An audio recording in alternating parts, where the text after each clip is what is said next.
তাদের যোগাযোগের একমাত্র মাধ্যম সাইন ল্যাঙ্গুয়েজ। বিশেষ এই ভাষা বুঝতে হলে সাইন ল্যাঙ্গুয়েজে দক্ষ হতে হবে অপর প্রান্তের ব্যক্তিকেও।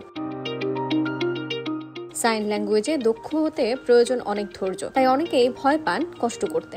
কিন্তু সবাই যদি ভয় পান তাহলে কি হবে পৃথিবীর প্রায় 7.5 কোটি বাক প্রতিবন্ধী মানুষের? তাই বাক শক্তিহীনদের কথা মাথায় রেখে তাদের ভাবনাকে সরাসরি লেখা বা টেক্সটে রূপান্তর করতে কাজ করছে নিউরালিঙ্ক। অক্টোবর থেকে মস্তিষ্কে চিপ বসানোর মাধ্যমে ক্লিনিক্যাল ট্রায়াল শুরু করবে ইলন মাস্কের এই প্রতিষ্ঠানটি।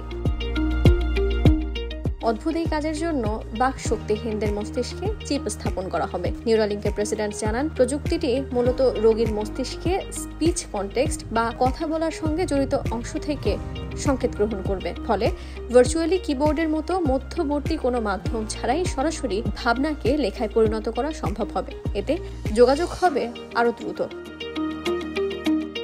2016 সাল থেকে মানব মস্তিষ্কে চিপ বসাতে কাজ শুরু করে নিউরালিঙ্ক। দীর্ঘ চেষ্টার পর 2023 সালের মে মাসে যুক্তরাষ্ট্রের খাদ্য ও ওষুধ প্রশাসন থেকে এই কাজের অনুমোদন মেলে। ইতোমধ্যে বিশ্বের 12 জন ব্যক্তি নিজেদের মস্তিষ্কে ব্রেইন কম্পিউটার ইন্টারফেস বা BCI স্থাপন করেছেন, যাদের বেশিরভাগই পক্ষাঘাতগ্রস্ত কিংবা ব্রেইন ড্যামেজের শিকার।